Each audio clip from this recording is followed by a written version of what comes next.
everybody. Welcome back to the Boss Rush Podcast, a great place to play games and be better. I'm one of your hosts, Corey Dirrig, and alongside me, as always, is the PC muscle race himself, LeRon Dawkins. Hey, what's poppin'? Hi, LeRon. Hey, Corey. I really like that shirt on you. Thank you. I'm not a gray t-shirt guy, but that shirt, like the weird kind of textured gray like that. Yeah.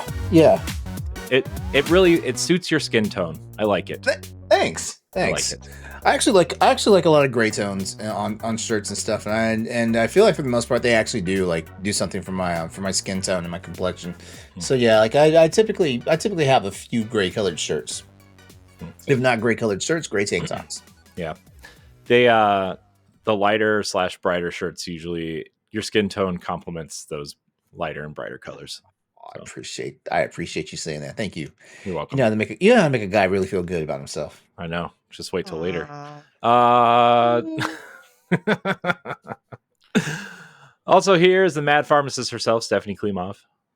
Hello. Hi, Stephanie. Hi. How you feeling? Could feel better, but I'm here and that's all that matters. Well, yes, it does. And that wasn't a sarcastic cough. That was a legit cough. I bet it was sarcastic. It's okay. Speaking of sarcastic, none other than PK Power Pat Klein. I have a dictionary of sarcasm that sits right on my desk side.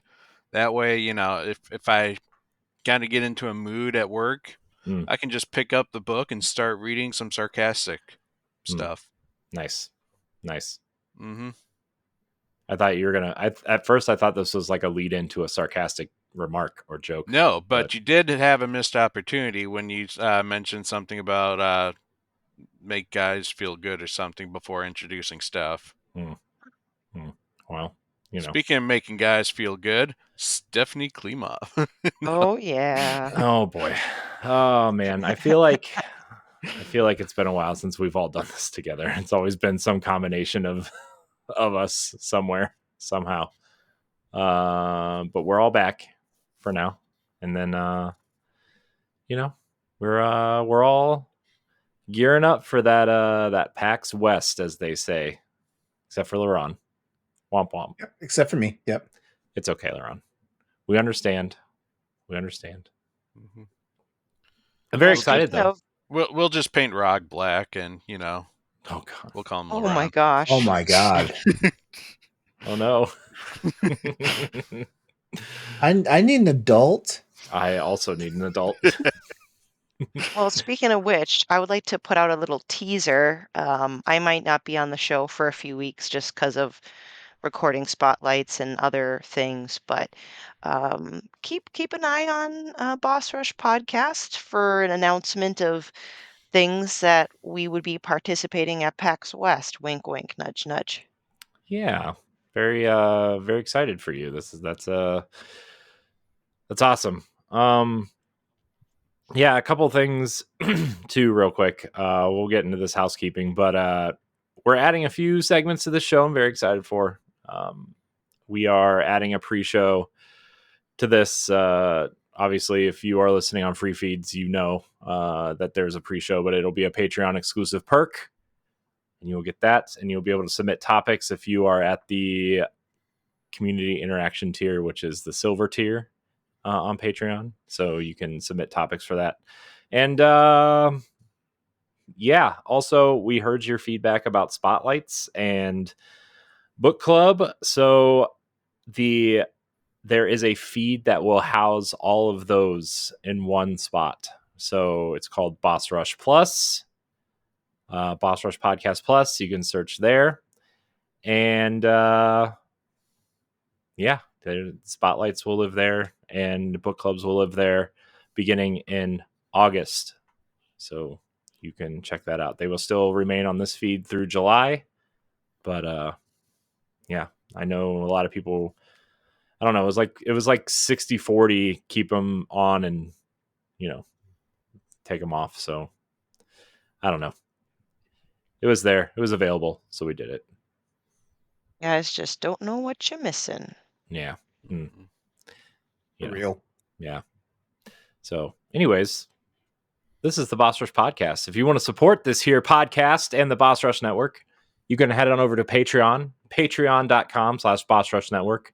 It's a subscription-based service where you can financially support us at a tier of your choice that will grant you different perks like exclusive pre and post shows to different podcasts, voting rights for spoiler casts and video game book club, exclusive question threads for Spotlight podcasts, early access to After Dark, and more. As always, though, your viewership and your listenership is enough for us. You can subscribe to our YouTube channel at youtube.com/Boss Rush Network. And like this video, hit the bell, all those YouTube-y words, and comment on the video, and check out our shorts. All very good stuff. If you listen on Apple Podcasts or Spotify, or even if you don't, leave us a 5-star rating or review on the platform of your choice. It helps spread the word about the Boss Rush Podcast. You can find all of our content, including banters, features, listicles, reviews, and more on our website at bossrush.net. Very excited, everybody. Very, very, very excited about all the stuff that's happening over there. I want to shout out the writing team. We don't do that enough. They're doing a great job. Stephanie, Lasby, everybody over there. Josh, Mary Helen, everybody. Great work. Anyways, anybody have any stuff they want to plug before we move on? Stephanie, you kind of mentioned your spotlights already. You've got a lot coming up. You got a lot of spotlights.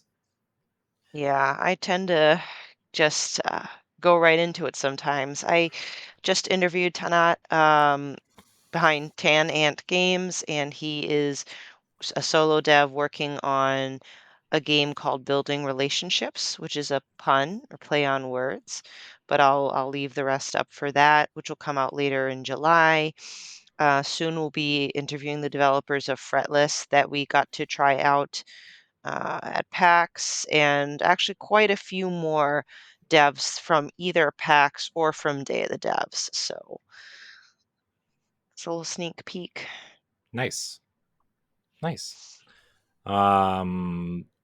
LeRon, anything you guys want to plug coming up before we Currently, not right now. Not for me at least. If just in case you guys are wondering, like Boss Rush After Dark is changing, but it's also staying the same. But I mean, beyond that, like it's the same stuff that you're used to, but just a little bit, it's a little bit more frisky. Ooh. Heyo. And I want to plug in our book club of the month. We got a really awesome guest with us this time. We'll be talking about Stray, the game with the cute little orange cat that just doesn't seem to go away, does it, Corey? Nope. Does it? It's still around. Like a cat, it's going to pursue you, and then when you think it's gone, it's just going to come back because it's got 9 lives. Yep. It's all there. Mm-hmm. Yeah, so I guess we should probably address the book club situation. I know everybody voted on it for June. We had some technical difficulties with some of the recording, so you ended up getting a Destiny one instead for June, but there will be 2 for the month of July, so we can stay on schedule mostly. Hey, look, balloons. I need to turn that off. Mm-hmm.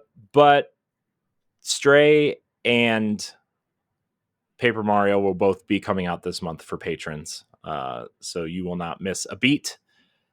Stray will be out on the 14th of July for patrons and the 28th for everybody else, and then Paper Mario will be out on the 28th for patrons, and then whatever the last Sunday is in August for everyone else. So I think it's the 30th.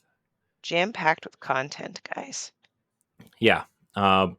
So speaking of that, though, you can listen to the Destiny 2 retrospective and Final Shape review discussion that's on Patreon right now. It will also be available on the 14th for everybody on YouTube and podcast services. As for me, I'm going to plug a few things. I made a couple of guest spots while I was away. I did a Fun and Games guest appearance on their side quests kind of side podcast that they do. Ed was also on a recent episode. My game was Hellblade 2, so you can go check that out. I just talked about it for about 15 minutes, and it's coming up soonish. I was also on Co-op Mode from Secret Friends Unite podcast, which you can check that out on our YouTube channel. I put it in a playlist. I'm trying to gather our guest spots into a playlist so people can check it out on our YouTube channel. Destiny 2 The Final Shape review. I wrote that pretty celebratory deal for all of us. That was pretty big deal. I was pretty excited about that. And then soon-ish, I will be on the Last Word Destiny podcast with friend of show Lord Cognito and YouTuber Ibantis, and maybe Thai guy Travis, who works at IGN. So maybe in the near future. Corey. All right, Corey, you go, boy. I'm sorry. They were in the process of scheduling. What do you mean? What you were pausing for? I don't know. You started getting angry at me. I said, all right, Corey, you go, boy. What the? Okay. I'm trying to put myself out there, LeRon, you know? Yeah, you going out there. Yeah. Oh. Showing all that leg and everything. LeRon, you wanted to ask me a question. What do you want? It's for after the wrap. It's not for listeners' ears right now. No. Oh, I don't know. And I only read half the question. I actually only read the first line. It says, Corey, I have a question. So that's why you got to answer. That's why you got to set these things up in 2 words or less. Otherwise, it's too long. I'm a big dummy, LeRon. You got to make it easy for me. Yeah, you big, all right. Yep. Oh God. All right. Anyways, let's get into what we've been playing. I'm gonna go first because I feel like it. I have a lot of energy today. I have a lot of positive energy today. I'm very excited. Very, very, very excited. I've been playing Destiny 2 The Final Shape episode Echoes, which the Act 1 just wrapped last week. It's pretty I don't know. I'm of two opinions of it. Its delivery of the story is not great, especially because they promised episodes would be different from seasons. And at least in Act 1, it's been exactly the same as seasons.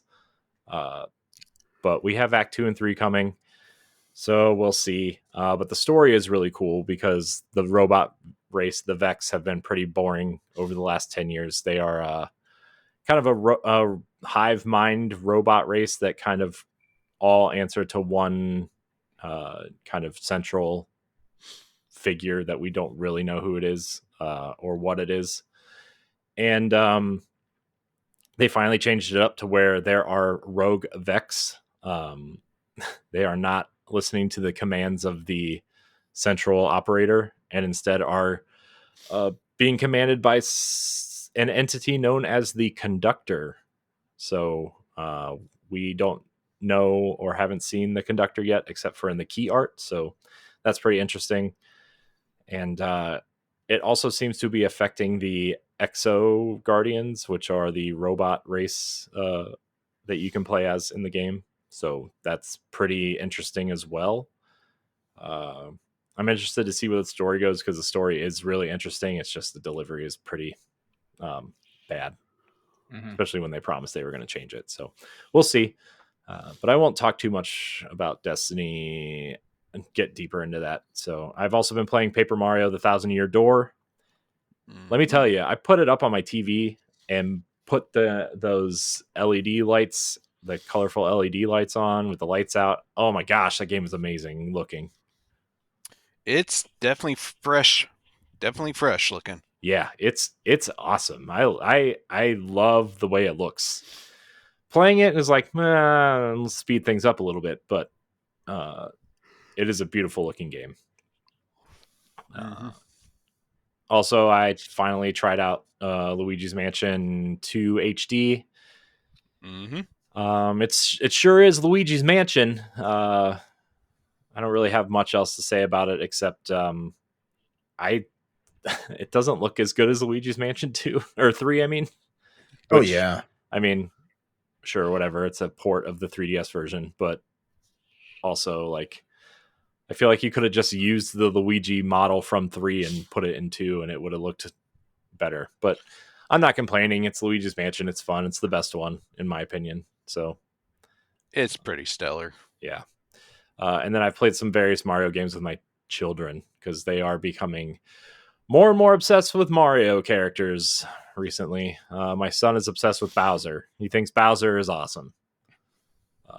Wait till he discovers Bowser Jr. Then your son will be my best friend. He doesn't like Bowser Jr. Good for him. I tried. I said, look, it's Bowser's son, Bowser Jr. He's like, I like Bowser. You didn't show him when he puts the scarf up and he got the Bowser mouth? I did. He didn't like it. He knows what's up. Bowser's my man. Yeah, see? He knows. Sorry. He knows.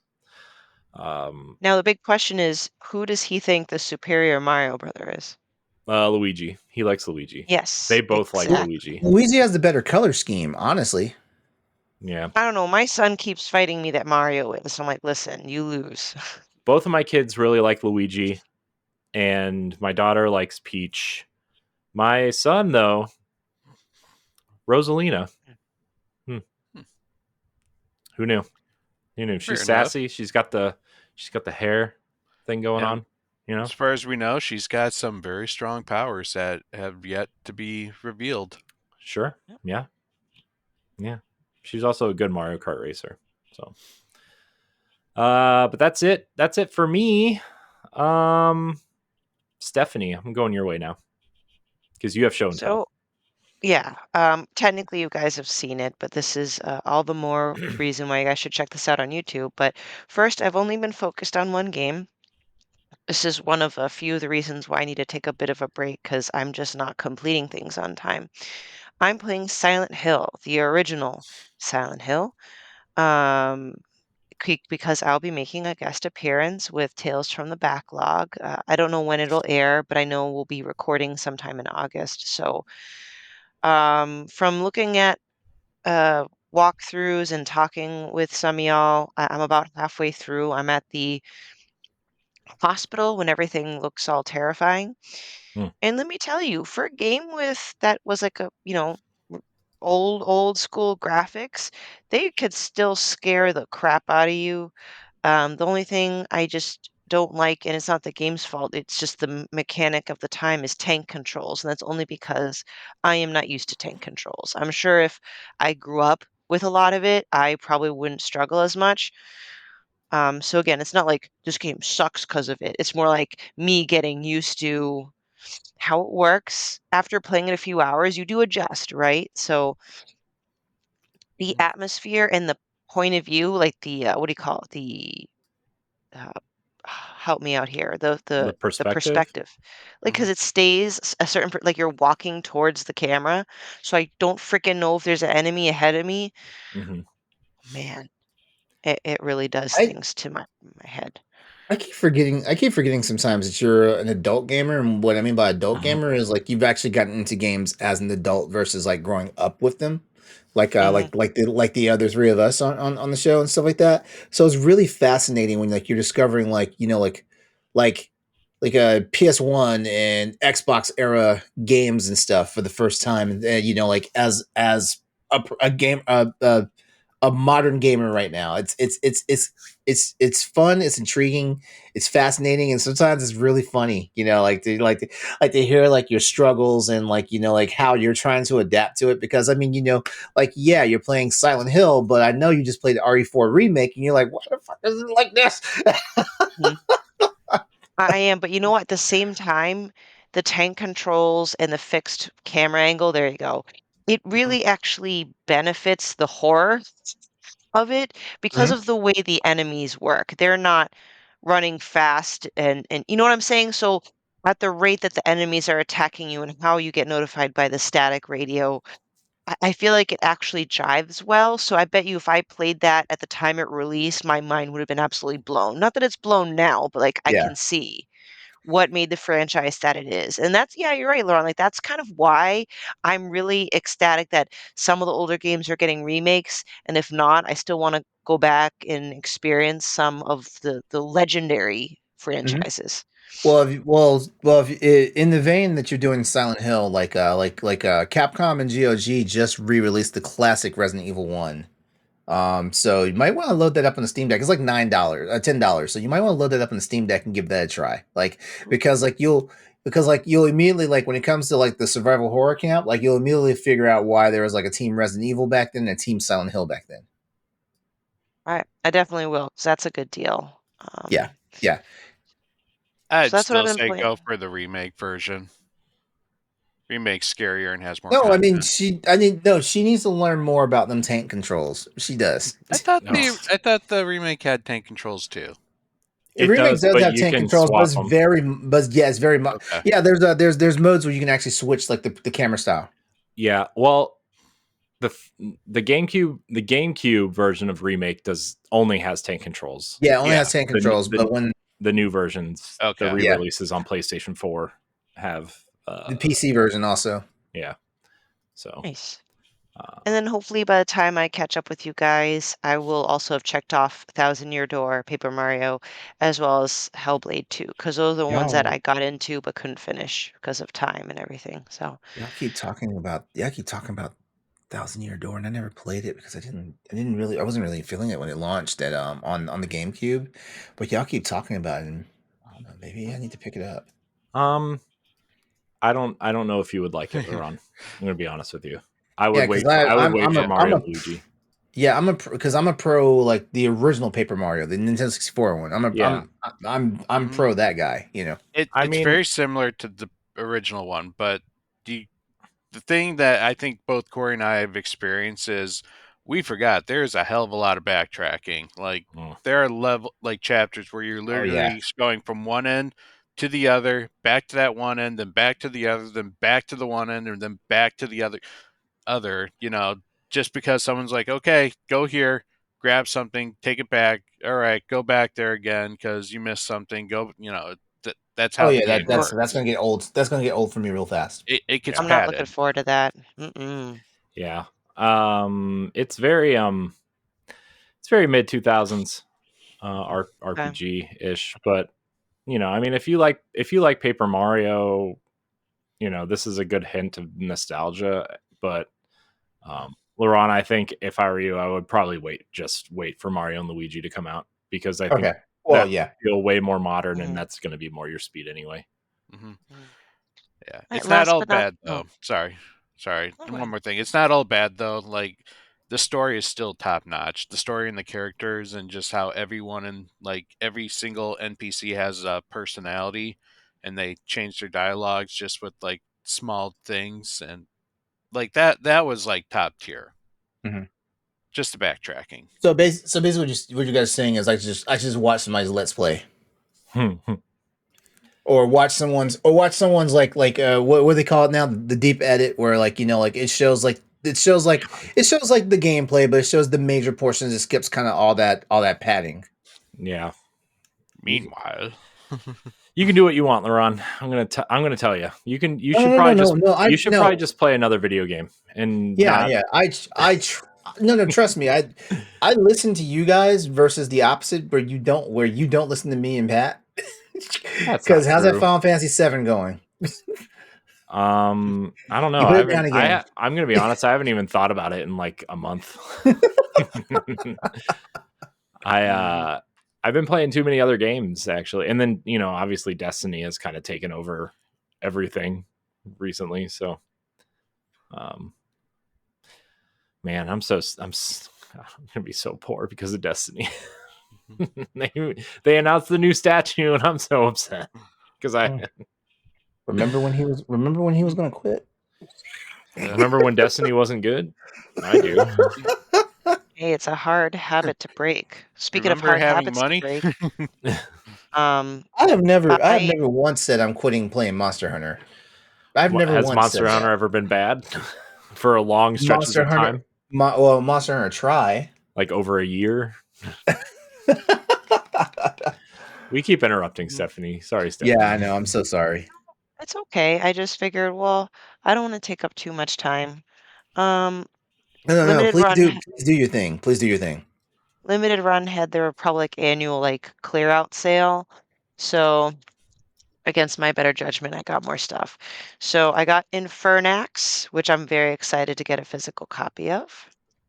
Myth Force, at first I wasn't going to get it, but for a physical, and the Saturday morning cartoon style, fine, I'll buy it. Tales of the Aegean. And then last that I'm most excited for, because I was going to buy the N64 edition, and that's Shadow Man Remastered. And I believe the remastered version will be better because it's done by Night Dive Studios, and Night Dive tends to kind of make those older games slightly better. Turok's on Also, sale, by the way. Speaking of Night Dive, the Turok trilogy on Switch is on sale. The first one is $6. Yeah, all right. Thinking about it. Also, I got more artwork from the site's called Yukio Heroes, but the artist is Jed Henry. I'm obsessed with his artwork. I already bought several of his.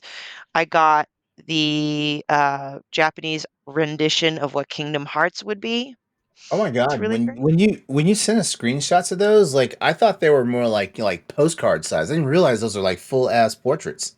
Full Yep. 16. It's in a 16 by 20 frame. This is a gorgeous Metroid a painting as well. Like Japanese like samurai inspired Samus. Exactly. And then, of course, Ghost of Tsushima, which given away by the sign. But if you were to take away the symbol, I mean, this could just be like a print of a lone samurai in the setting, and I mean that as a compliment, that the artwork is so gorgeous. I have it all up in my game room. I have a Ocarina of Time one, The Last of Us, and I have 3 Legend of Zelda Tears of the Kingdom style ones. And I even gifted Lasby the one from Alien because why not? So, Oh, um, that's awesome. and then last but not No, least, he it's loves not a it. show and tell, but I don't know what possessed me. And actually, I do know what possessed me. I was listening to Tales from the Backlog, and they were reviewing Mother 3. And What? Oh, I'm excited. What's going on? What's going on? well, the podcast was enough. It was enough to move me to purchase like an English translated version of Mother 3, so I ordered it. Along with that, I ordered The Last Bible 2, also English translation, and I also ordered both Golden Sun from the Game Boy Oh, Advance. really? All of Really? that coming my way. Golden Sun was amazing. Like that was one of the last good like JRPGs I played before I put myself in JRPG exile. Yeah, so I have a bunch of stuff coming my way. Not that I don't have like a ton of like my boyfriend's like, Stephanie, you buy too many video games. I'm like, I know. My wife says the Oh, same thing, though. you're going to enjoy Golden. Wait, you are actually going to play it, right?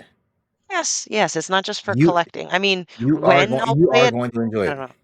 Stephanie, I got a treat for you. Give me later. I'm going to Okay. send. I still have the original strategy guide for that. I'll send it to you. You're going to love it.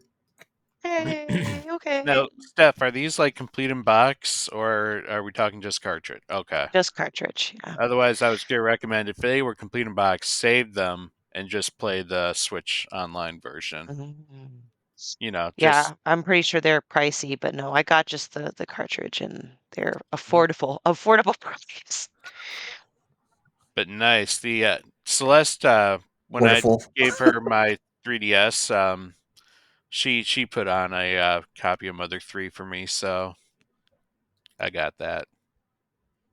Mother's good. So there you go. It's a whole chunk, but I wanted to get you guys up to speed, and thanks for listening. Pat, I guess you're the last one, huh? No. I mean, the run hasn't gone yet, but I Yeah, will I'm gone yet. happily go third. Yeah, go, Pat. Look, Go. nope, LeRon, No. go. What? I mean, I don't have much to say. Actually, I want Pat to go now because Pat and I can conversate about one of the games that's in his list because we're both playing the same game at the same time. Ooh. Yeah. So, Oh wait, I went first. That's what's happened. I was like, LeRon usually goes first, but I Oh, went Corey, first. you're confusing yourself. I am. Look, it's been a while since I've done this. It's performance issues and whatever. It's It fine. happens. Yeah, It's fine. all right. And that's never what anybody said once they realized they had performance issues. They've never said it's fine. Yeah, it's fine. It'll be all right. Unless they really hated it. You know, it's a good excuse to get out. Anyways, Pat, so what you got for us?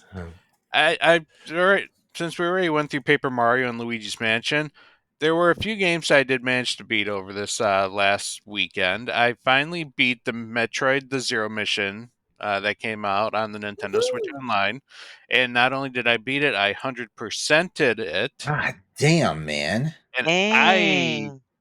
got very frustrated with a lot of those Spark Shine puzzles. Yeah.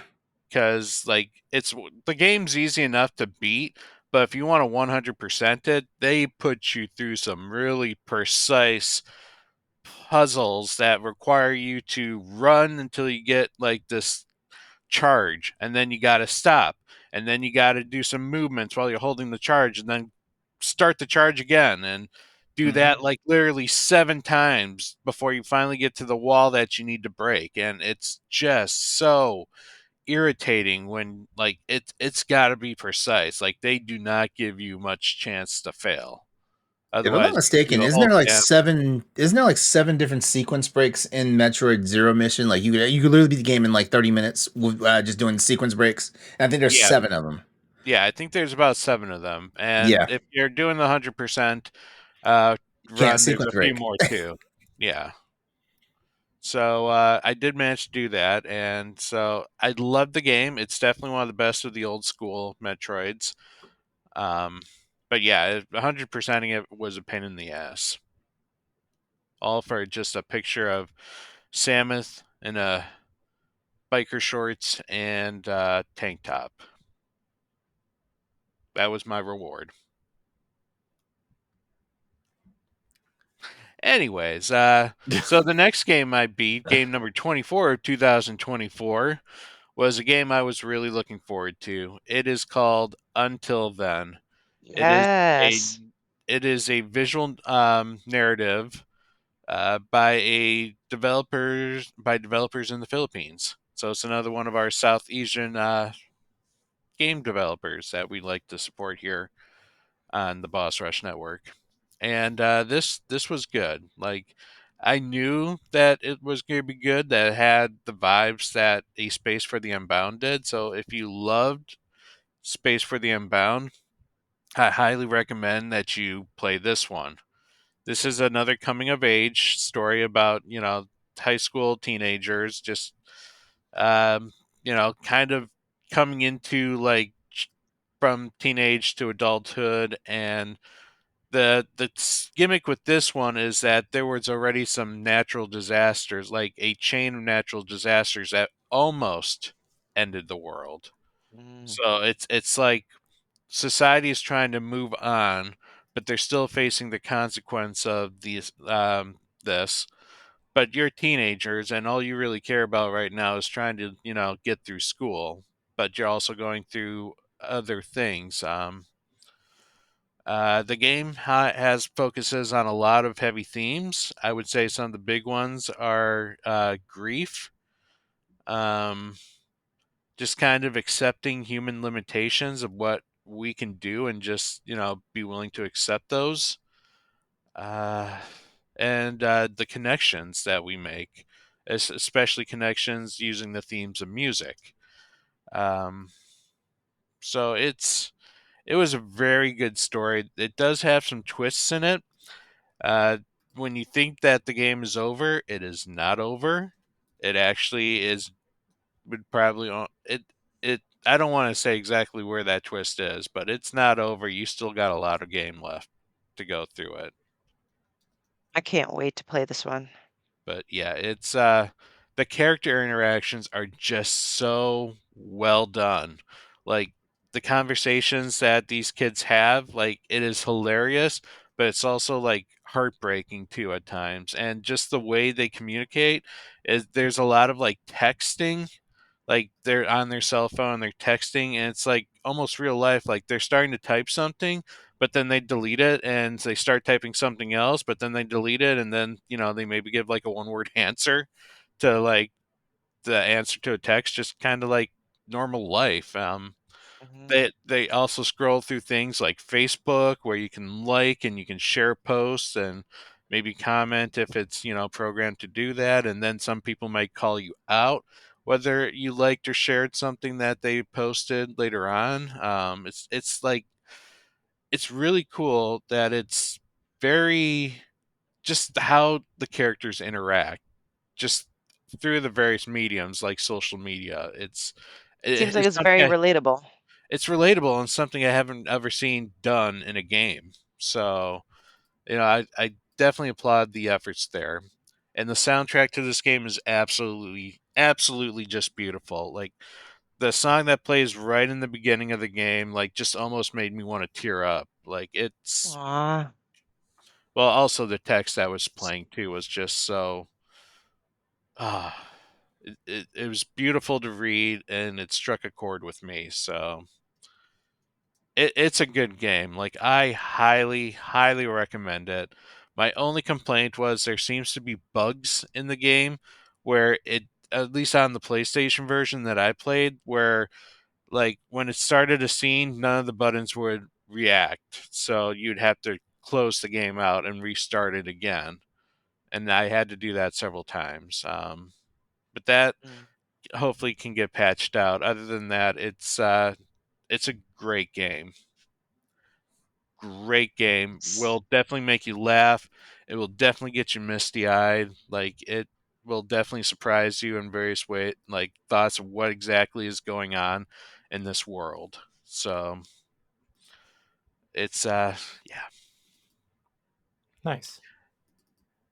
And with the whole Elden Ring fiasco, well, not fiasco, but just like hype train going on right Fiasco. now, I might have recreated a character and started from the beginning again, and like I might have played that like through an entirety of a weekend, and might like I feel like the game's really clicked with me. Like I'm killing bosses, and the game is beautiful. Like I can see why people think of it as a masterpiece. Like there is just a lot to explore, and by exploring you are rewarded with new skills and new weapons that can help you beat some of the bosses that you had challenges with. Um, but it's also just so gorgeous to look at. Like any area I've been to, like even the ones that are like red swamp and murky and just full of death and like mushrooms, even those have its own beauty. Like Death and so mushrooms. dead swamps and mushrooms. There are a few of those. Miyazaki or is Miyazaki? Yeah. Yeah, he loves his poison swamps. So, but that's just something I'm going through. Maybe I'm hoping to beat it one day, but I don't know. It's just something I've enjoyed I playing a believe bit in you, here. Pat. I think you can do it. I could probably do it too. If you want to see how you can become a Patreon producer, head on over to patreon.com/BossRushNetwork. The Patreon producers for this month are Adriel Munger, Austin Campbell, Celeste Roberts, Christian S., Sana Dirrig, Francisco Santillan, Matthew Keel, and Todd Oxtra.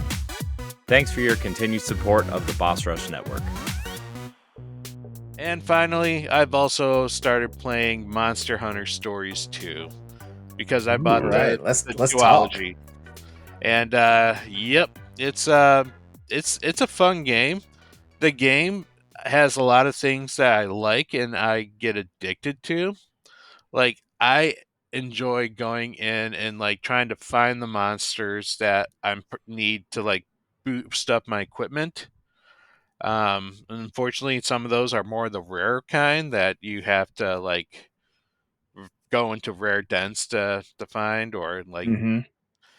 And but I would say the worst thing about this game though is the repeating of the level design. Yeah. That is like Yes.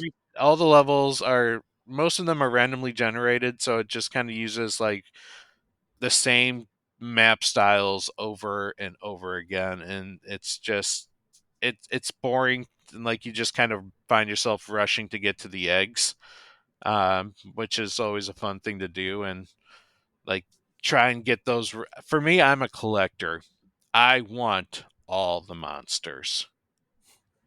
So I'm usually trying to find those rare eggs.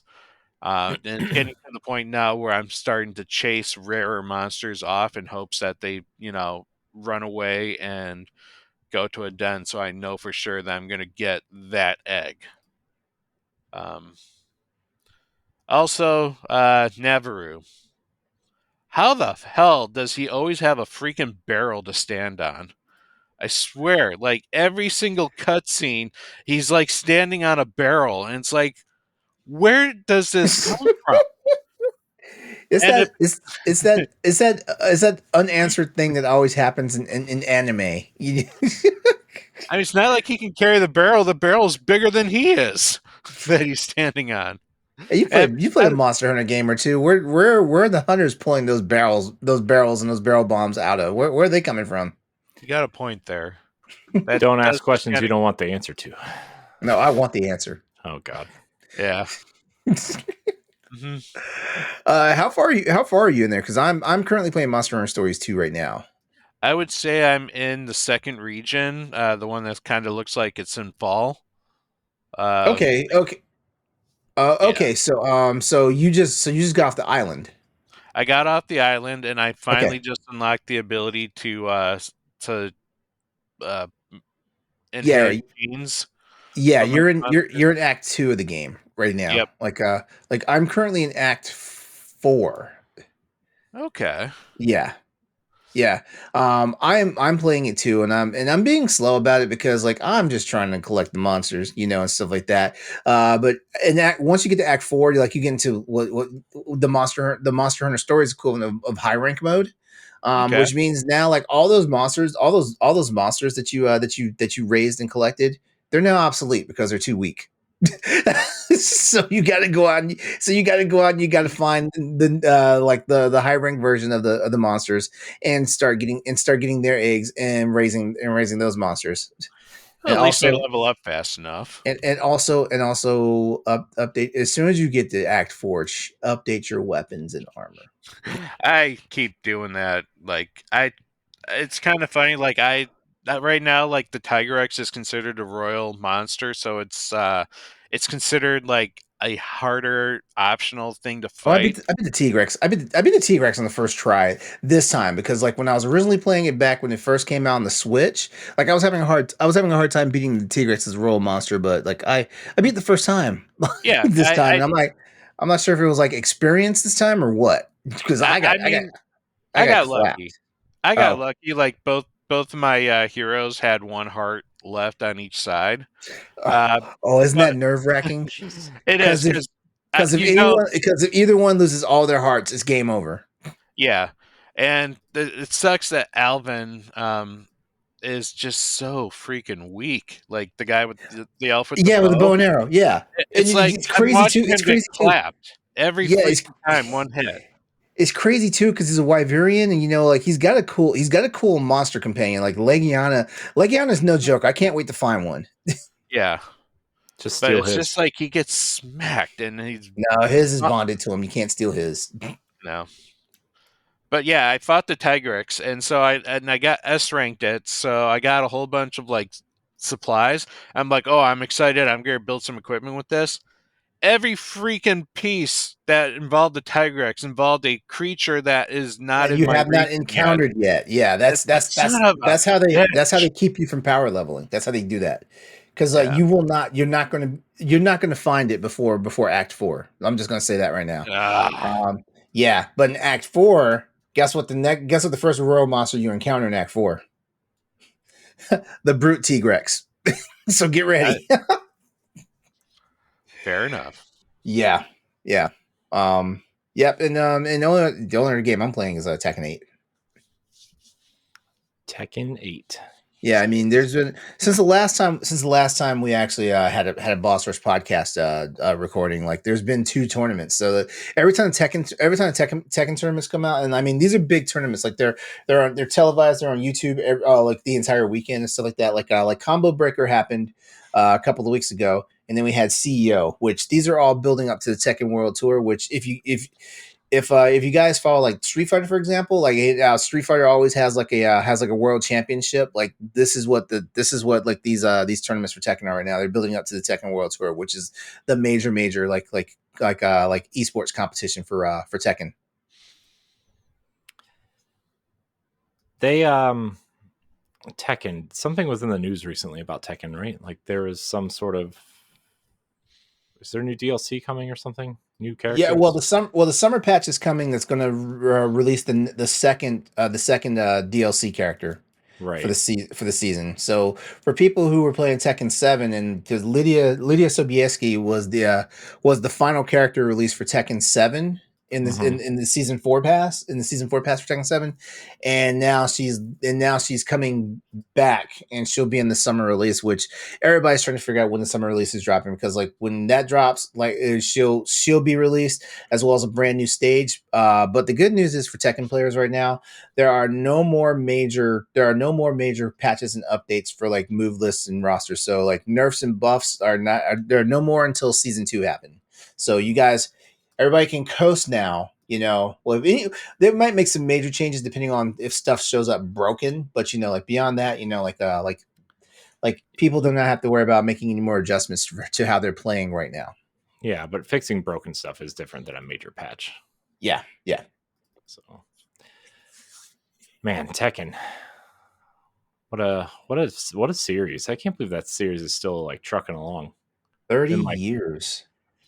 Yeah. And 8 was a great installment. So yeah.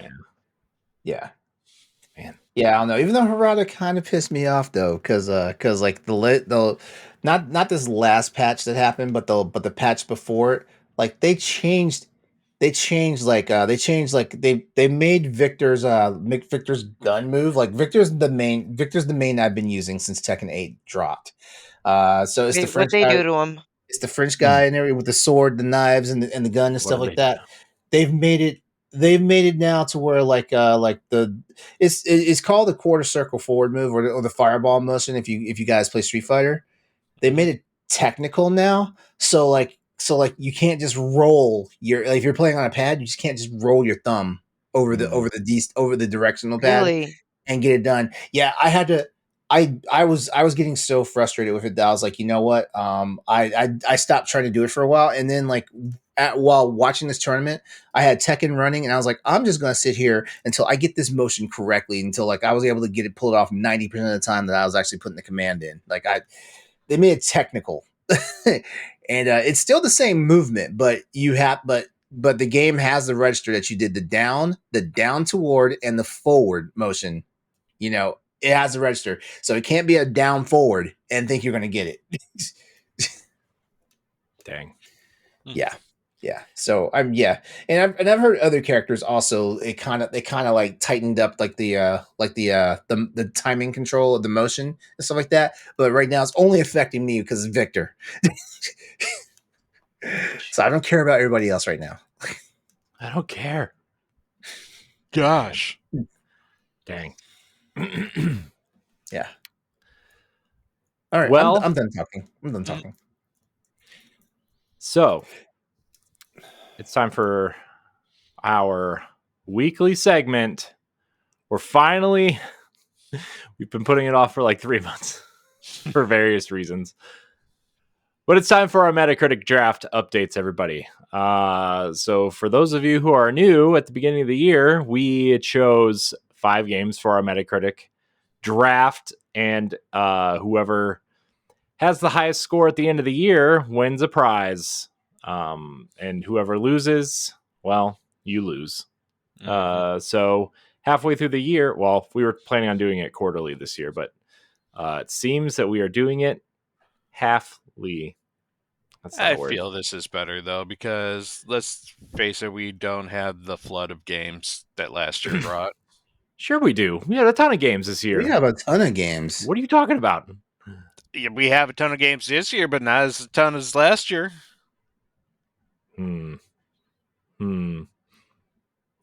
Last year was stacked. This year is stacked. Speaking of stacked, let's see where we all stand. So, Pat, you went first.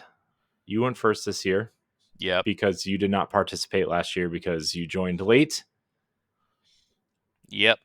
Tell us about your scores, Pat. Well, like we all assumed, Final Fantasy Rebirth was not going to get anything lower than a 90, and it stood at a 92. So that one, was a give me. But also, the one that I said was probably going to be a surprise hit on a new IP, Unicorn Overlord, got me at 89. Paper Mario Thousand Year Door remake, I said was going to be stellar because a lot of people liked it originally, and they were looking forward to this. Got an 88. And then Brothers, A Tale of Two Sons remake was probably my most disappointing at a 79, as most people claim that this was a game that did not need to be remade. Yeah. I mean, to be fair, it probably didn't need to be remade, but also it's true. It wasn't a bad remake, I guess, Yep. So that brings me up to 348 points. Ooh, spicy. And your fifth game did not have a score because it is not out yet. But it will be. Black Myth Wukong. That game is like insanely good looking. Mm-hmm. By the way. Well, since I came in last place last year, I went second this year. So right now, my standings are Destiny 2 The Final Shape is sitting at a 92 on Metacritic on PC, which just to inform everybody, out of all the consoles / systems / whatever they come out on, we give the person the highest score regardless of what they played it on. So Destiny 2 The Final Shape sitting at a 92. Persona 3 Reload is sitting at an 87. Helldivers 2, which might be one of the bigger surprises of the year, is sitting at an 82. And Senua Saga Hellblade 2, I'm shocked that the meta score is this high after all the negative talk around it. Because initially it seemed like people liked it, and then once it came out, it seemed like people hated it. And so I thought the meta score was going to go down, but it is sitting at an 80. And then my fifth game, Star Wars Outlaws, is not out yet, but I'm hearing pretty not good things about that game. What? Unfortunately, yeah. I'm hearing a lot of people who went into preview the game saying it's not amazing. It's not blowing them away. Mm-hmm. It doesn't matter. It's still my second most anticipated game of the year. But I'm sitting at 341 points. Ooh. I'm coming for you, Pat. I'm coming for you. Yep. It was that Brothers that did me in. Yep. So, Stephanie, you came in second place last year, so you are up next. Yeah, and well, neither of you guys have to worry about me because I'm at 319 at the moment. Total points, with Tekken 8 being my highest scoring game so far at a 90. Pacific Drive at a 79. And, I tried going the strong Nintendo route, but these titles have kind of let me down a little bit, with Mario vs. Donkey Kong at a 76 and Princess Peach Showtime at 74. So there's that. And then my last game was confirmed to release later this year. It's just not out yet, and that's Stalker 2. I think Stalker 2 will give you some major points. I feel like that game's going to be... It looks pretty stellar. Yeah, I agree. I think that game's going to score in the low to mid 90s. The game's got some heavy Metro vibes, like Metro Exodus vibes. Yeah, but this was Metro before Metro, and I think a lot of people are really going to... Especially because that the original trilogy just came out somewhere, and people seem to really be digging it. So, don't worry, Stephanie. I feel like you're gonna bounce back. Strong second half. Yeah, it's all good. LeRon, you're up. You won last year, so you went last this year. Mm-hmm. Yeah, and it definitely shows because like you guys. Whoa! Hold on a minute, though. What? Okay, so your score says something different. I get it, but also you have 2 games that haven't come out yet this year. I have 2 games that haven't come out yet, and there's a part of me now that's wondering if I should like add, call an audible and remove one game and like replace it with something else. Can we do that? I don't know if we set a rule like I don't know if we set a rule like that. Like if if there's a chance that a game that we want to do a do-over on one of our games that has not actually released yet. I'm not sure if there's a rule or if there's going to be something like that. But anyway, so yeah. So here's the funny part though. Like the games that I have are actually solid games. They just are not doing like the numbers like compared to like where Pat and Corey are like going, because I picked Like a Dragon Infinite Wealth, and that game was I don't know if I went off the emotion of that game because like everybody wanted that game, and somehow I actually know what the scandal of the New Game Plus thing hurt this game. The scandal, because it's got a high score though. It's an 89 on there, but I guarantee you it was probably going to be a solid like 90s game, but yeah, like review bombs have been happening and stuff like that, like and like once people were actual like the people who actually like do the like actually put the aggregate scores in for Metacritic, like the ones actually get claimed, like it set at 89. So yeah, now Dragon's Dogma 2 surprised me. I thought it was going to be higher than an 86. I'm not mad that it's an 86, but I thought it'd be higher than an 86, stuff like that. Rise of the Ronin was kind of a Hail Mary of mine because like I had to go into scramble mode based off of like picks of mine that were definitely like snatched. Like for example, Final Fantasy VII Rebirth was snatched. Black Myth Wukong was snatched. No, you could have gotten Myth Wukong. Well, actually, no, I couldn't. I might have picked that. Yeah. Tekken 8 and Mario versus Donkey Kong were snatched, and stuff like that. So I had to pick some. So I kind of did a desperation pick, which was Rise of the Ronin. And I say desperation pick because like I was going to pick it, but I had to like pick it when I picked it because like other stuff like at this point, because we did this Metacritic back in February. Last week of January, early February, somewhere in there. Yeah. So things were shaky at that point. Like there was a lot of games on the list and stuff like that. There's also a lot of to be announced games on there. And so like I picked Rise of the Ronin because like Rise of the Ronin had a set date and it did not get delayed and everything. So I wound up with 76, which, honestly is not bad, but thank God, a company that was not EA made this game, because 76 means there's no sequel. That's it's true. And then so the other 2 games are out there in the wings for me right now. It's The Wolf Among Us 2, which The Wolf Among Us has a cult following, and I actually have the original Wolf Among Us. I had it for the PS Vita, and I still have my cartridge and stuff like that, and it's still one of the best games I played on that system. So yeah, like I'm not saying that's a safe bet for me, but it is a bet that I have confidence in. Is the same team that did the original is doing it. Even though like that the Telltale Games team is like basically, I don't know, like they're like the phoenix that rises from the ashes, like because this is they've been smited like 3 times now, and they keep coming back. And then there's Metal Gear Solid Delta Snake Eater, which is something. I'm not moving that off the list. I'm not.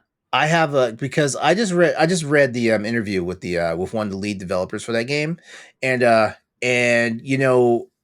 can tell that like he's paying attention to everything that's been said, especially after like the whole Summer Game Fest thing. He's paying attention to it, and he also knows that like there's a lot of mistrust with Konami and not so much their development team. There's a lot of mistrust with Konami about how they're handling Metal Gear and stuff like that. So I haven't lost faith in it. And Metal Gear Solid 3 is one of those games that I didn't appreciate when it originally came out on the PS2 back in the day.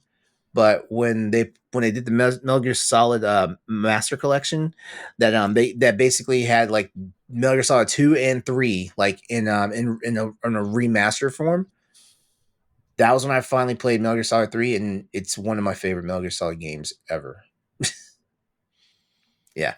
So yeah, all that being said, I am currently in last place with no hope of redemption at 251 points. I'm going to lose this Metacritic draft. Like it doesn't matter. It doesn't matter. Like if any of my picks, like I'd have to pick I'd have to pick 5 100 score tonight to beat everybody at this point.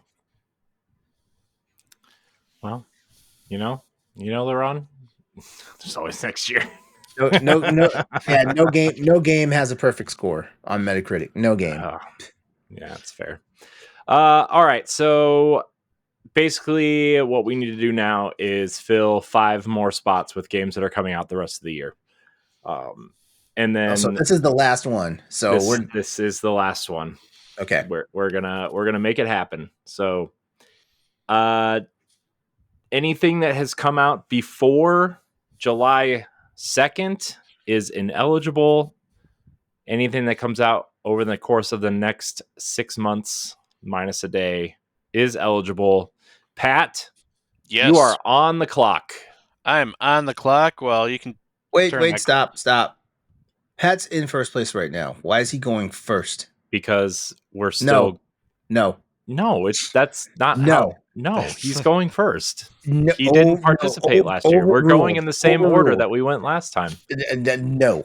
This sounds like a loser's trying to change the rules. Yes. But LeRon, you already said that you're going to lose, so why are you trying to change it? Pat, you are on the clock. I don't want to lose by a freaking. I don't want to get spanked. I want to make it a competition. I've gotten spanked 3 years in a row. Pat, you are on the clock. You sat back and took it. It's okay. Let's just piss off LeRon right away and just go with metaphor. Ooh, nice, good pick. Man. All right. So, man, that was a quick pick. When's Metaphor's release date? August something, right? Okay. I thought it was like October. Well, I'm going to go ahead and probably piss Stephanie off and pick Zelda Echoes of Wisdom. Nope. Oh, man. Oh, there go 2 games off of my list. Thanks, Corey. You're welcome. Oh, love you. Yeah. I'm gonna go with. Hold on, where was it? I'm gonna put down Astrobot.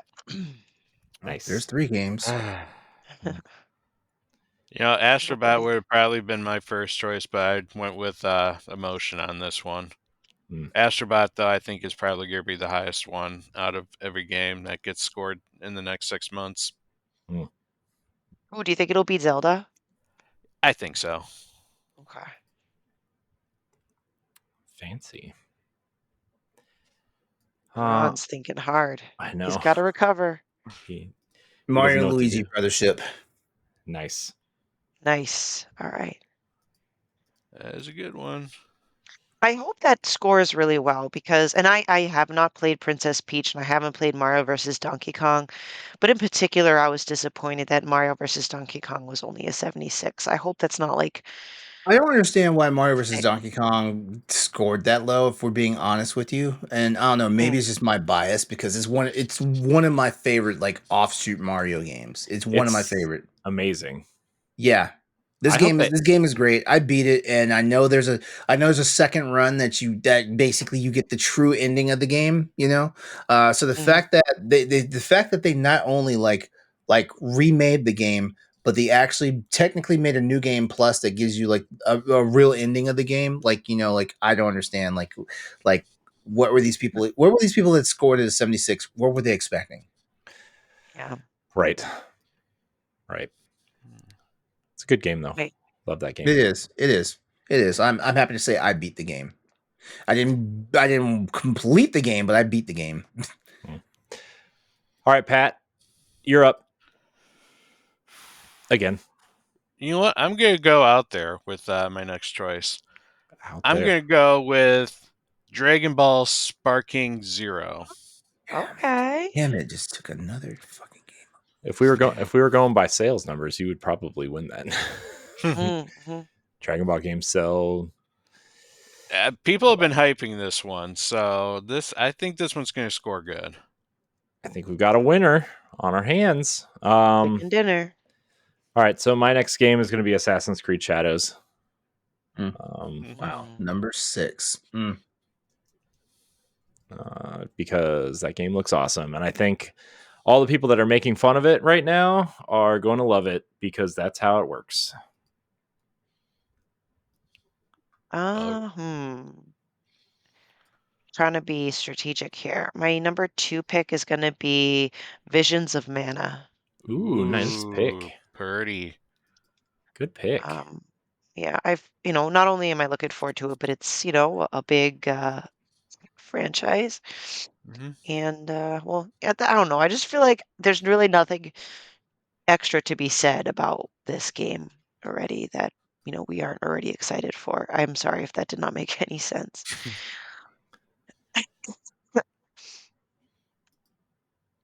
All right, LeRon, it's your turn now. Dragon Quest III HD 2D remake. Ooh, that was on my list. Good pick. Good pick. Oh man. Well, Pat, I guess we're back to you, huh? Yep. Let's see, which one of these do I want to go with? You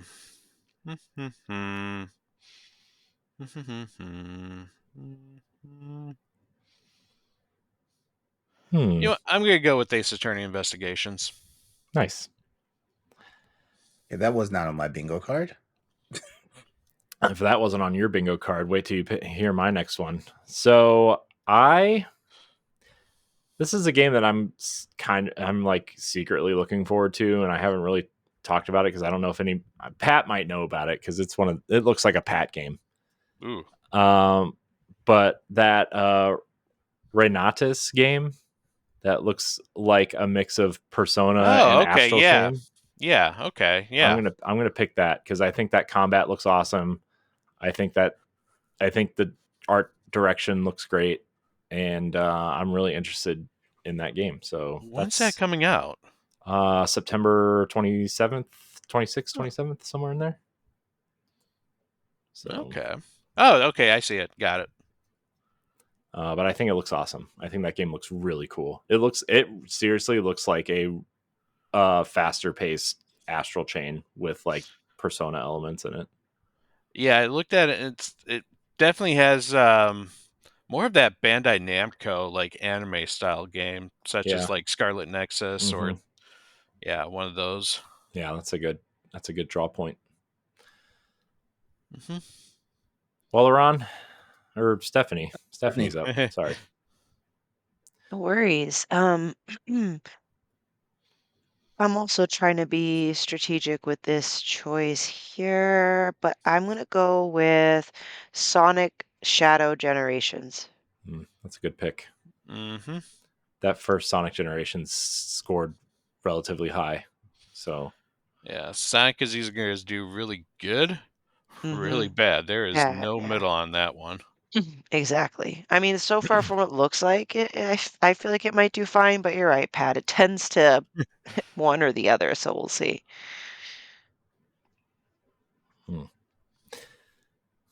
Well, LeRon, it's time for you. Microsoft Flight Simulator. Ooh. 2024. Yes. Ooh. That's probably a really safe bet for you. It's not only safe, it's ambitious, and honestly, it actually blew me away during the Xbox show. Like, this one looks more fleshed out than like last year. Well, last year's was that last year's or was 2 years ago? That was 2 years ago. This one actually, like, there's more things to do in this game. Like, you can be on the search and rescue team. You can do the flight stunts and all that stuff. Like, there's so many things to do, and like, it looks phenomenal. Of course I'm going off the PC version of it because like that's the one that's going to shine. Oh, yeah. So you guys are making this difficult. Sorry, LeRon, you shouldn't have won last year. Oh. You only did it to yourself. Pat, sorry, I'm going down swinging.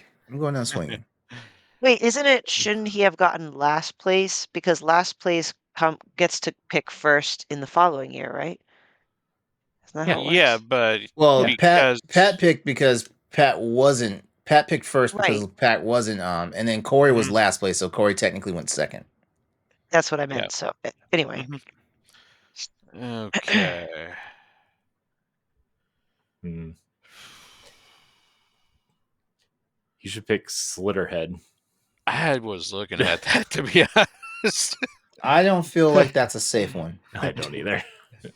That has Come real. on, it's Silent Hill people on it. That has real like Illbleed Dreamcast vibes to it. If you say so. No, that's gross. I'm gonna nab Dragon Age. Ooh, that's a. Why am I in Stephanie's? Yeah, you could give that to me. All right, I'm gonna pick something else that I don't think is really expected here. Judging by its showing this summer and how it's kind of drawing me back in for some reason for the first time in probably 10 years. Black Ops 6 looks really solid. That looks like it's going to be a high scorer. Yeah. Has there ever been a really bad scoring Call of Duty? Mm-hmm. Yes. Yes. Oh, last year. okay. Yeah, Ghost, okay. Modern Warfare 3, both Modern Warfare 3s. Yeah, the Vanguard I think was pretty low. Okay. Yeah. All right. Well, hopefully this will turn it around. Actually, I think the last Black Ops games was pretty low too, which was the Cold War. That was the last one. Right. Okay. For my number 4, I am going to go with Kunitsugami, The Path of the Goddess. Ooh, that comes out soon. I think Yeah. there's a demo out right now for that. Yep. Man, remember when that was shown off and everybody thought it was Onimusha? Oh, I got real excited. I thought it was Onimusha. I'm curious as to what my last one, but yeah, so there you go. I feel like I have some faith that it'll at least do okay. I feel like your list is shaping up pretty nicely. I don't know. This pick might be controversial, or this might be my Hail Mary. Super Mario Party Jamboree. No, not that damn controversial. even though the Mario Party games on the Switch, in my opinion, have been about best outings. Like I've had more fun with the Mario Party game that's on the Switch than I have on any of the previous ones since Mario Party started. But yeah, this is a controversial pick. But it's the PC edition for God of War Ragnarok. Because in Nixus, we trust. Mm-hmm. Okay. Interesting. I that's going to score really high though. I will say that that's going to score super high unless there's some sort of like crazy frame rate garbage issues, which Nixus's ports usually don't. Yeah, this is a Nixus game. Like I mean, Ghost of Tsushima just came out. That's a Nixus port, and woo. Yeah. If I had only had that on the Metacritic Draft, well, they announced it and then like it dropped, so there was no time for us to like get it on the Metacritic Draft. Yep. Sorry, LeRon. Yeah. Anyways. Well, Pat, it's back to you. Yep. I got 2 potentials. Oh boy. Which one do I go with? Which one of these do I go? Go with your gut, Pat. Well, my gut is saying Life is Strange Double Exposure. Ooh, interesting pick. All right, pulling the Anakin Skywalker here. I hate you. Well, you should have grabbed it. I had other fish I needed to fry first. I don't know if I should pick this game or not, but I'm going to anyway, because if I don't pick this game, everyone's going to yell at me. I already know what it is. Jamboree. Nope. Epic Mickey. Epic Mickey. It's not Epic Mickey. Epic Mickey. What? Epic Mickey 1 scored in the low 70s. I'm not picking that. I'll give you guys a clue. The guy has a whip. Yep. Indiana Jones and the Great Dun-dun-dun. Circle. That was going to be my number 5. Yeah, Dun, that dun, dun, didn't show up on my list because Yeah, so fun fact, Epic Mickey 1 on the Wii actually didn't score very high. I just liked it because it's interesting and has a lot of cool Disney history in it, and Warren Spector is a really well-regarded game developer. So if he wouldn't have made Epic Mickey, he would still be on the level of like a Ken Levine or a, someone of that caliber. But he's involved in the remaster though, so that's promising. So you know what I'm struggling with my last pick is, do I go with a large title or an indie title? Because I want to support my indies, but I feel like I have a higher risk reward with a larger title. You support whatever's going to make you win this competition. Yes. Oh, see, I don't know either, because this one I feel like could do really well, or it could bomb, and that. Let's put it this way: your Metacritic draft choice does not pay their bills, so Exactly. You don't have to feel bad about it. Yeah. True. Okay, then I will just go the boring route and pick AAA game, so to speak, and I will go with the Silent Hill 2 remake. Ooh. Okay, actually, that's gutsy. That's gutsy because I don't know. I don't know on that one. That's why I said, this has a decent probability it'll bomb as much as it will do well. Because, now that I picked it, I was gonna go with either the Crush House or Arranger, a role puzzling adventure, because they're indies, but I feel like they'd be good scoring indies. So we'll see. Or Gory, Cuddly Carnage. I love you, Gory. I just realized I'm looking at a different list, and I just totally forgot that Neba was coming. Oh well. Speaking of indie games, Stephanie, I thought about you the other day because on a podcast I was listening to, they were talking about Choo Choo Charles for like 15 minutes, and I'm like, man, this is the most I've heard about Choo Choo Charles since Stephanie wrote that review. Yeah, and got like over 3,000 views. So, apparently there's a big following there. It's still getting views.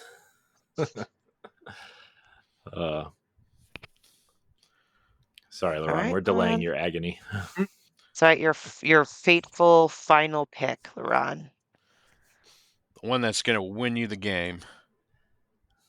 Hold on a second. I feel like I missed something here. What did you miss? Besides us. Oh, ayo, ayo. Oh man. Good you know times. What? There was another Life is Strange game. Life is Strange Double Exposure. That's what Pat picked. No. Which one? Wait, Pat, what did you pick? I picked Life is Strange Double Exposure. No, I thought you said another game. I really thought you said another. Okay. There's 2 Life is Strange games come out this year, though. No, there's that disc one, but I don't know if that's come. I forget what it's called. Okay, well, mixtape. You know what? The hell with it then. This game is coming out right around the corner. Flintlock. Ooh, that game looks good though. Yeah, that's a good pick. I don't know. It looks good, but I don't know. I don't know if it's an 80+ scorer. I don't know. I think it might be. I think people realize the scope of that game, and I think that has a lot. Let's see who's the developer. A44. They did. It's published by Kepler Interactive. Mm-hmm. Yeah, they did. What was the last game they did? They did something that was relatively well received. Ashen. Yeah, Ashen. People loved Ashen when it came out. We'll find out. This is a nice set of lists, guys. Because just to go back, I forgot who had said it. I don't know if it was you, Pat, but like in the beginning when we first did part 1, like I didn't think I was calling it a backlog year. I really was. In the beginning, I was like, not a lot of games compared to 2023, which is fine. It'll be my backlog year. And then all the shenanigans happened during Summer Game Fest, Nintendo Direct, like all the June announcements. And now all of a sudden are just chock full to the brim with games for the rest of the year. And I think that's what makes for a very interesting round 2 of Metacritic. I'm glad we waited till after the summer stuff too. Yep. Yeah. All right, LeRon, I was thinking about your Audible call, and I will allow it, but I get to choose the game for you. Ooh. If I pull the Wolf Among Us off there, what's the game you're choosing? Well, you can't know. You just have to take a leap of faith here. I feel like I would trust Pat. Yeah, I feel like Pat wouldn't. Pat's winning. He's not going to try to screw you over. Well, I mean, the chances are the Wolf Among Us 2 isn't going to be out this year. Isn't going to be out this year. That's why I was saying, anything like, I give you, like it's funny. It's funny when you turn around when you look at this and you're like, usually a Metal Gear Solid games since Metal Gear Solid 3 have been delayed. So if like 4 was delayed, 5 was delayed. Of course, like Revengeance came out on time, which was wild, but then Platinum Games made that one. But of course, like the other one, the zombie one, like that was delayed, but they were delaying that because they knew that was going to be a shitstorm. But Delta didn't get a release date though, right? So it could be released next year. Yeah, but Delta is supposed to be shooting for this year though. Okay. Yeah, they're trying to get it out this year.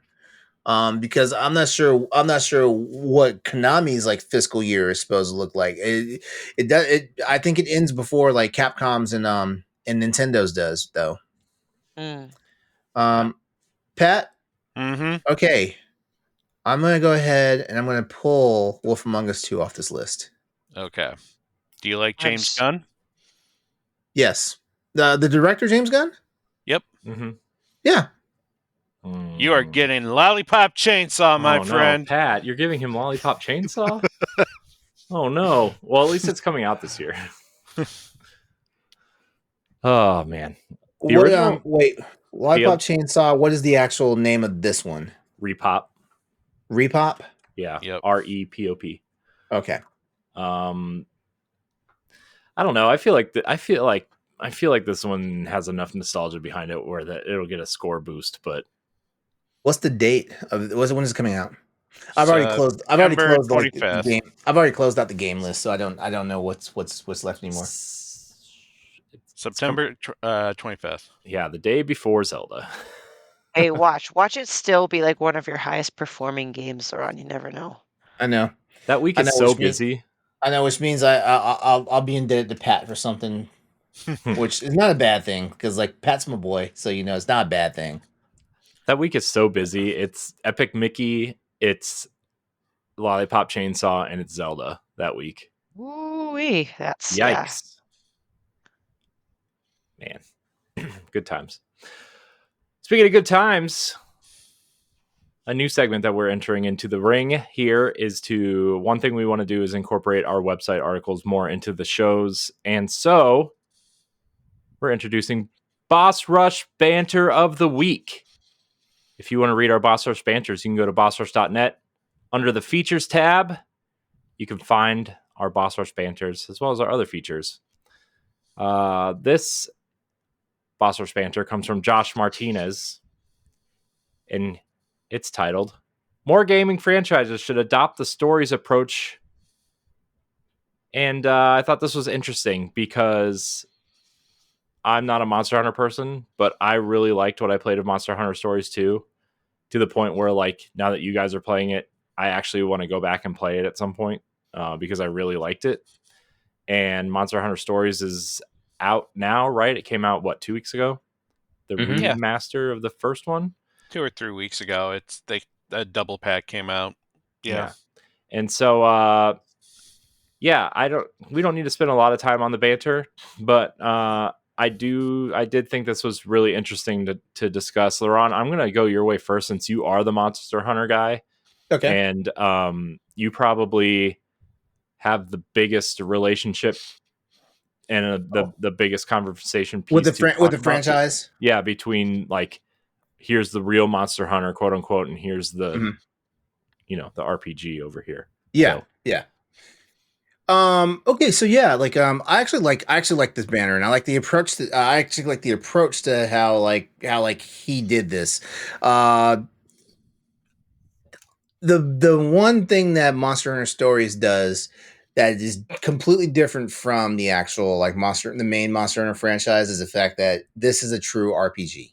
You know, it's got a it's true in every sense of the word. Like it's turn based combat. Like it's got a rock paper scissors approach, which like that's kind of quirky for an RPG game. But like if you played any of the damn Pokemon games from back in the day, like you should be familiar with this. In all honesty, but also they actually Stories does one thing that the Monster Hunter proper series like took a while to do, and that was actually like have an actual like fleshed out story that you can follow front to end, because they didn't start doing like the story approach honestly until probably Monster Hunter Try, if we're being honest, but actually they didn't take it serious. I didn't think they took seriously Monster Hunter 4 came out. Like that's when like you had like a front to back storyline for that was contained in that one game. But so yeah, uh, yeah, more gaming franchises. I agree with it. More gaming franchises should adopt the stories approach because, and not so much the stories approach like what they did. Like for example, like Elden Ring is steeped in lore, but just imagine if it was just like a senseless like action game or platformer game in like the Elden Ring universe, for example, or if or like you know what's another one? Like let's say if we take elements from Destiny and turn that into an RPG, for example. Like I'm not sure if Corey would play it per se, but I think Corey would pay No, enough attention to it to like look at it and check it out.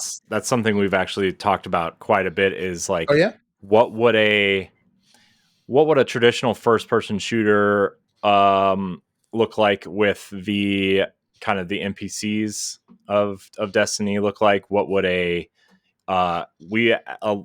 the one game that was actually pitched was an XCOM style game with Destiny characters, which would be super interesting. Uh, but also, yes, an RPG, like a turn based RPG or something of that nature, would also be really interesting. yeah, Sorry, go ahead. yeah. I didn't mean So to interrupt you. no. Like no, I was actually actually like trying to get talking points that would get everybody engaged. But yeah, like here's one excerpt from the from the banter that I want to do. Um, he says while this approach may not hit for everyone, it does provide a great way to anyone to try a new franchise, especially if the base game isn't their cup of tea. Now, I want to take it a little bit further with that because what I'll say here is that like stuff like this is actually a good power play and a marketing play for companies like Capcom, for example, because for the longest time, Monster Hunter had like this either had this high level of entry that people didn't want to like invest in, or it was just way too out there and quirky for them to even want to understand and take time to play and stuff like that. Monster Hunter Stories comes along, and if you play the game, I loved the first one when it came out on the Nintendo DS. Like I loved it, and actually it was the 3DS game. My bad. When it came out, the first game came out on 3DS, and I loved it. Like I didn't know I was going to love it until like I played it. I knew I was going to play it, but I didn't know I was going to love it.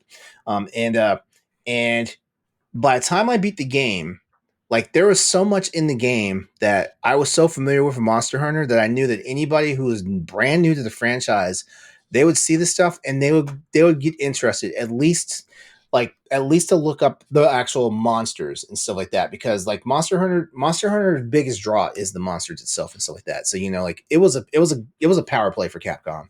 They kind of knew like if people enjoyed that game enough, they may turn around and look at the main series. And yeah, so I feel like that's the approach, like like a lot of companies should go for. But we also see it in reverse because like Pokemon has like evolved into like different games from what Pokemon was when it first came out, because Pokemon was a very kid friendly RPG like back in the days, and when it first came out on the Game Boy. Stuff like that. Like look what we have now. We have Arceus and all these other games. They're basically offshoots, but also get people involved into it. I guarantee you, Pokemon Snap probably got new people involved into playing the traditional Pokemon games and stuff like that. Um, I'm trying to think of some other examples that where like a spinoff like got people to get into the main franchise, but I can't really think of anything that blatant. So yeah. So there it is. I think more companies should do this approach, and they should take more. We've been saying that for a while here in the Boss Rush podcast. Like, companies need to take a little bit more risk and stop playing it safe, because playing it safe is definitely not going to. Playing safe is not going to get you like the numbers and the money you want. Because like now we know for sure like remakes and remasters aren't going to guarantee you like money. Which is wild because like I don't know why they're not thinking about doing a Dead Space 2. I would Oh, sorry, LeRon. I didn't know. I was gonna say that's for another conversation that he had. That was I was ending it. I think of things like Warriors games, like Fire Emblem Warriors or Hyrule Warriors or Dragon Quest Warriors. That's a good example. I don't know why I didn't think of that. I think of stuff like that to where Fire Emblem is I would argue Fire Emblem is actually kind of tough to get into. Unless you're like really into RPGs or strategy games. If you missed the bus when the Fire Emblem games came on the Game Boy Advance, you are going to have a hard time because only the hardcore people played Fire Emblem before it came to Game Boy Advance. Yeah, it was. I would even argue those Game Boy Advance games are tough. I would argue that Three Houses is probably the easiest one to get into because that's interesting considering how rich that game is. I'd jump even sooner and say the game made it more accessible to everyone when Awakening came out for the DS. That was when they got rid of the permadeath. Right. I meant in terms of just like Persona started getting popular, and Three Houses has a lot of Persona qualities in it, and it kind of masqueraded as a different game than a strategy RPG because it had a lot of that in it. And I know that the 3DS games and the DS games have that a little bit, but you're right. Awakening was a very easy jumping on point for people. I think spinoffs really. I guess it depends on what kind of franchise you're looking at, because like Gears Tactics, right, is a tactical spinoff. I would argue that the mainline games are easier to get into than the spinoff games in that respect. Well, I think what who wrote this again? This was Josh. Josh.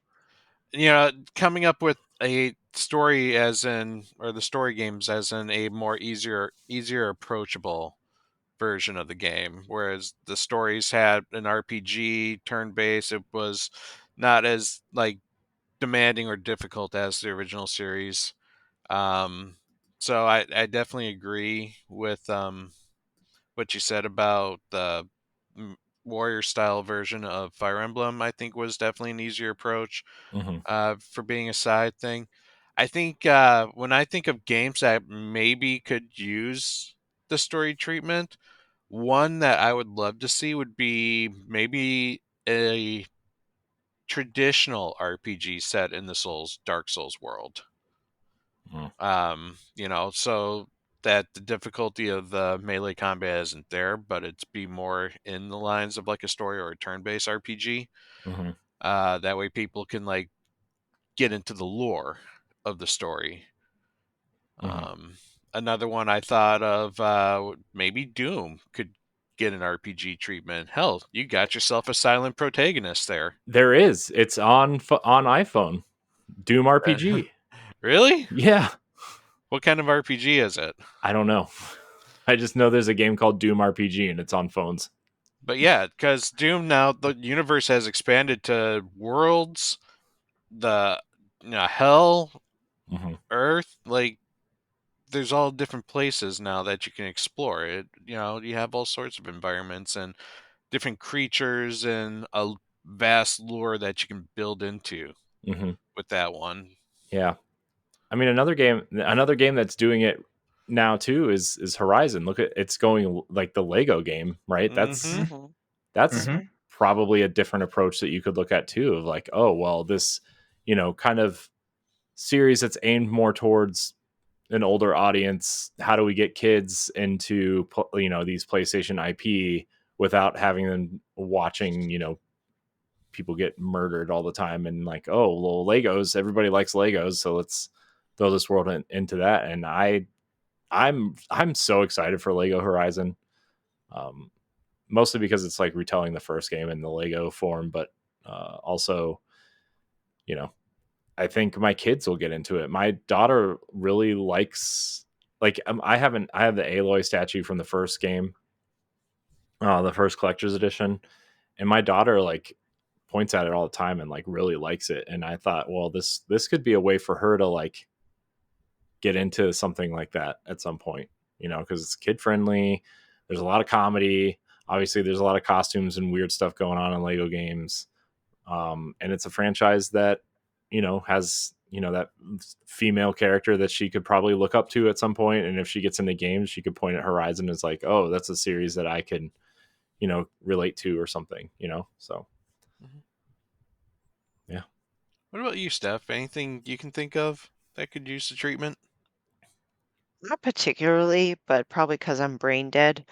And also I'm not really a big fan of uh Warriors type spin-offs, but I was kind of thinking, other type of spin-offs we could continue to do for the Legend of Zelda franchise, but I feel like that's a cop-out answer. Well, no. Like, if honest, I would love to hear your input on like, what do you think like Legend of Zelda hasn't done that might help bring more people into it? Oh goodness. It's almost kind of like we could do over Triforce Heroes and not be a terrible game. Not a remake of it. I'm just saying, like, go in that direction where it can be a little silly and lighthearted, but just not bad. You know what I'm saying? Maybe let AI control the other two characters. Maybe, yeah. So I don't know. I just even if The Legend of Zelda was like they made a farming sim spin-off. Rebuild Hyrule. That'd be cool. Like, Exactly, right? yeah, it's uh, not a survival game, but like a Like sim builder. a sim builder or Uh, management. Yeah, build your yeah, own Stardew Hyrule. Valley, but in a Zelda form where you're rebuilding Hyrule. That'd be cool. Ah, there you go. So I think that'd be great because there's a huge, huge mass of people that love sim, especially farming sim type things. So there's that. And not that The Legend of Zelda is too mature anyway, because it's really not. I mean, some themes can be, but just all the more to get more fans in, especially since, Nintendo's doubling down with a movie. Let's just all put that together. Mm-hmm. Side tangent, it wouldn't get people into Zelda. It'd probably turn a lot of people off, but I always thought a Souls game set in Hyrule where you played as Ganon would be awesome. Mhm. Okay. I think I Are see we where you're talking? going here. Are we talking at least Daddy Dwarf? Oh, even better, Daddy Dwarf. But when he dies, he goes into withered Daddy Dwarf or dehydrated Daddy Dwarf. Dehydrated. Yeah. Yes. He gets Yes. hollowed. I'm sure. I just think that would be so cool of like you're actually playing the rise of Ganon or Ganondorf through this, and it's telling the story of his rise through the ranks of like not just the Gerudo but just like taking over all of Hyrule. Mm. And I just thought I have always thought that would be a cool idea. And I think Zelda is the perfect IP to put it into the Souls genre. Just because there's already so many different big bosses and different styles of bosses, and you have to attack them in different ways. And I don't know. I always thought that would be really cool. No, I like the idea. Mm-hmm. Set it in Twilight Princess. Yes. Anybody else have anything else they want to say about this banter? I thought it was really cool. I like the idea of spin-off games and franchises that we like in different genres. So, well then, let's get into some listener questions. We have one question. Remember, you can email us at podcast.bossrush@gmail.com or join our Discord or you can look for the question thread on our Patreon, patreon.com/Boss Rush Network. It is free to sign up, and you can leave your question there. So, just another place for you to look for us. This question comes from the One True James via Discord. He asks, what is your Steam sale hidden gem? Bonus points if it has fewer than 1K user reviews. I'm ready for this one. Ooh. To make up for my bad answer to the prior topic. So the first one is something Pat had talked about playing, and that's Until Then, because it is on sale. It's 10%, but it's on sale. It is very positively reviewed with only 481 user reviews. I don't know why it got tagged with visual novel, Pat, but I would not say it's a visual novel. It's definitely like text heavy, but you control a lot more than visual novels. So it's your pixel 2D story driven indie game. So Until Then. Another one is called SMYS, Show Me Your Stairs. It's a 2 to 4 player local multiplayer party game. It's a challenge your friends, which I play a lot of multiplayer games. In this building race to the top, gather blocks and various mini games, and then use them to build your stairs as fast as possible. It's positive with only 12 reviews. Nice. But I saved that because I saw it from like a previous like indie show. How to Say Goodbye, very positively reviewed, released in 2022 with 90 reviews. It's a narrative puzzle game inspired by picture books, and you reorganize the environment and puzzles, and you help ghosts move on to the afterlife. Ooh. Yep. And then last but not least, definitely more reviews on this. When it comes to all reviews, it's over 60,000. It's Amori. I have not played it yet. It's on my to-play list. And because it's on sale, this might be the time to do it. It's 50% off. So Amori on Steam, 50% off. I'll steal that one from you. I played it. It's good. I recommend it. Nice. I will also throw in anything by Toge. Just got to shout out our friends at Toge. I know they have a Space for the Unbound and Coffee Talk series. I believe a lot of their games are at least 50% off on this sale this year. Did that Tactics game come out yet? No, but they have a new demo called the Prologue. Nice. That game looks cool. Yes, it looks does. Sick. Right, LeRon? You've seen the game. I have, yeah. As I'm frantically searching for it on my wish list. This man, every time somebody brings up the Steam summer sale, I feel like I need to invest in a Steam Deck. You don't need to invest in a Steam Deck. You can just have a Steam account and just get these games, and then just. I could, but I don't want to sit at my desk. I want to sit on the couch. I need a Steam Deck too. Someday. Maybe I will. Maybe I won't. There's too many Destiny statues to buy. I'm never going to buy a Steam Deck. I mean, the Steam Decks are on sale right now. I know. Man. At this point, when there's like the second one's coming in soon, probably like the next iteration, just wait for that. Go ahead, LeRon. Sorry. No, I was gonna say my answer is Frostpunk. Ooh. Yeah, it's if you like those Civ/Sim City type games, like Frostpunk is the one, and I do love those types of games and stuff like that. But yeah, it was one of those ones that I was like, I didn't get it until it was on like a deep sale. Like I wound up getting it for it was, I want to say I got it for like $5. 90% off right now. Like it's I think it is on a big sale right now. Yeah. But yeah, I got it. I got it. I took a chance on it actually, and then it was really like it really impressed me. Like of course I never beat it, but like I played it enough till I was like, man, this is good. Nice. I didn't get anything on the Steam summer sale. Sorry, everybody. Womp womp. It's not getting, it's any, thing to look out for. But don't worry, we got your back. Although the Destiny Legendary Edition was on sale for like $27, which was everything up to the final shape. So there you go. In case anybody cared, wants to play with me, I need friends. That's all the questions we have, and that's going to do it for the show. Everybody, we did it. Yeah, we did it. I want to thank everybody out there for watching and or listening to this episode of the Boss Rush Podcast.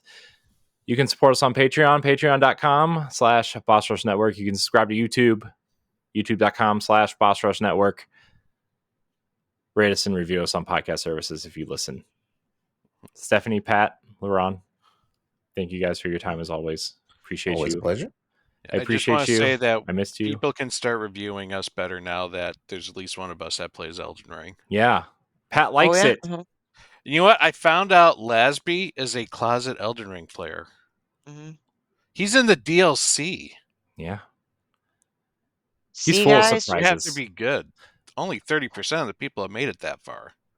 Whoever rated us poorly, look, we now have someone who loves Elden Ring, so we might want to edit that rating. Oh man, there's Lasby's in fact, full of Lasby surprise. and I are probably going to just create an Elden Ring podcast now. Yeah, call it the one ring to rule them all. We'll call it something, whatever we call it, something that represents Lasby and me, the Maidenless. Fellowship of the Ring. Tarnished in the Maidenless. Oh, jeez. All right. Anyways, thank you so much for watching and or listening. Yeah, thank you so much for watching and or listening. And until next week, we love you. Goodbye. Bye. If you want to see how you can become a Patreon producer, head on over to patreon.com/Boss Rush Network. The Patreon producers for this month are Adriel Munger, Austin Campbell, Celeste Roberts, Christian S., Sana Dirrig, Francisco Santillan, Matthew Keel, and Todd Oxtra. Thanks for your continued support of the Boss Rush Network.